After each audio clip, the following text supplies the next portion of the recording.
Are the Philadelphia Eagles about to pull off the most insane offensive line reunion of the decade? Or do they just secretly draft the absolute biggest steal of the 2026 NFL Draft to replace a living legend? Before we dive in, smash that subscribe button if you want the fastest NFL updates on the planet. Seriously, how does the front office keep getting away with this? Every single offseason, we think the roster is totally locked in, and then suddenly, a wild rumor drops that completely shifts the landscape of the entire NFC East. Right now, the league is buzzing about a massive potential signing that could instantly beef up our trenches, but that is only half the story. We also need to talk about a brand new rookie who is officially putting ink to paper, locking down his future in midnight green. But before we break down our newest defensive weapon, we have to talk about a potential comeback story that nobody saw coming. Could we actually see Mekhi Becton back in an Eagles uniform?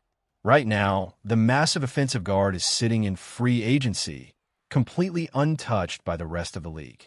If you followed his journey last year, you know he's coming off an absolute disaster of a season with the Los Angeles Chargers.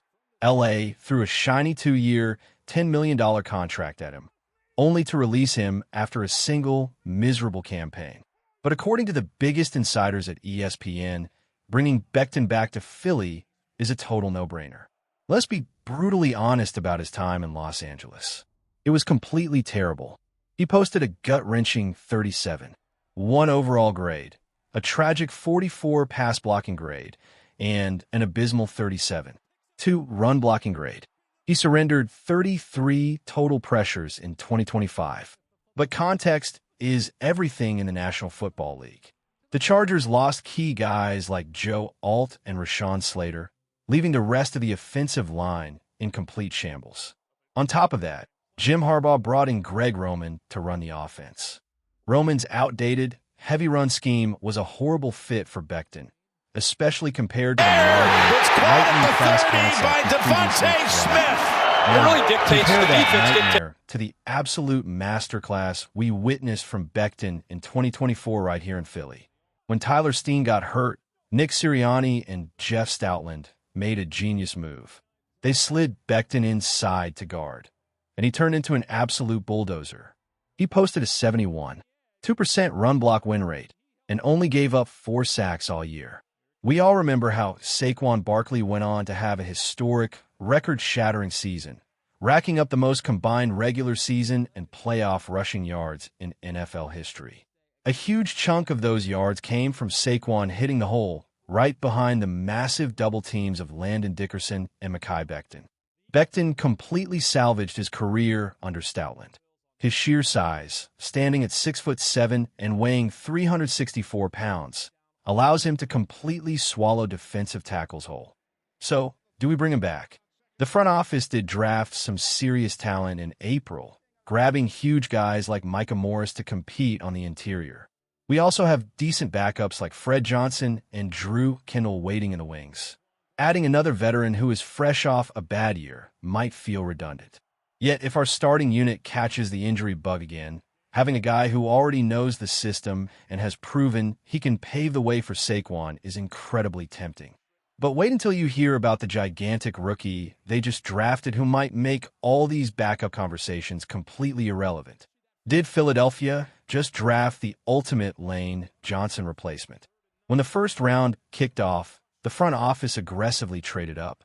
Knowing a blockbuster trade involving A.J. Brown was looming in the shadows, they snagged a premium wide receiver. But what they did later in the draft is what has offensive line nerds completely losing their minds. With the 68th overall pick, the Birds selected Markel Bell out of Miami. This was not a late-round flyer. Spending a top 70 pick on an offensive tackle means the coaching staff sees a legitimate future starter. Markel Bell is an absolute giant. He measures in at 6'6", weighs just under 350 pounds, possesses massive 36-inch arms, and somehow still ran a 5.36 in the 40-yard dash. Last season, during Miami's run to the national championship, Bell was an immovable object. Here in a rock-solid 72. 1 blocking grade, gave up exactly 0 sacks, and allowed just a single quarterback hit. The foundation is absolutely there. Right now, Lane Johnson is a certified living legend and arguably the greatest right tackle of his generation. But he cannot play forever. Over on the left side, Jordan Mailata is still only 29 years old, meaning that spot is firmly locked down for years to come. That leaves the right tackle spot as the ultimate succession plan. Interestingly enough, Bell played left tackle in college. But if you look back at history, Lane Johnson also played left tackle during his college days at Oklahoma before transitioning perfectly to the right side in the pros. There is absolutely zero rush to throw Bell into the fire on day one. The coaching staff can take their time, refine his footwork, and perfectly groom him under Jeff Stoutland's watchful eye. Who is going to be the most productive rookie for the Eagles this season? Drop a name below right now. We know the trenches are secured for the next decade, but football is about scoring points. And you will not believe the athletic freak the front office just officially locked down to catch passes over the middle. The final puzzle piece of the rookie class is officially on the books. Yesterday, the front office finally signed tight and Eli Stowers to his rookie deal. They posted a picture of the Vanderbilt product physically signing the contract, officially making him the heir apparent to Dallas Goedert. Selected 54th overall, Stowers brings a background that is incredibly unique and downright fascinating. Most fans have no idea that Stowers actually started his football journey as a highly touted four-star quarterback recruit out of Texas. He was ranked as a top 20 signal caller in the entire country, leading his powerhouse high school team deep into the Texas State playoffs. He originally committed to play quarterback for Texas A&M, but the gridiron had a different plan for him. Realizing his passing career was stalling, but knowing his athletic gifts were simply too rare to waste, Stowers completely reinvented himself. He transferred to New Mexico State, made the grueling switch to tight end, and eventually landed at Vanderbilt. That is where a familiar face, former Eagles receiver Jordan Matthews, took him under his wing. Matthews himself made a transition to tight end later in his career, giving Stowers the ultimate blueprint for success. The results were completely staggering. Stowers blossomed into a 6'3", 239-pound nightmare for linebackers. The modern NFL no longer wants slow, bulky tight ends who only know how to block. They want dynamic weapons, and Stowers is exactly that. At the Combine, he torched the turf with a blistering 4.51 40-yard dash. His physical traits are straight out of a video game. He boasts an 80-inch wingspan and an explosive 45-inch vertical leap.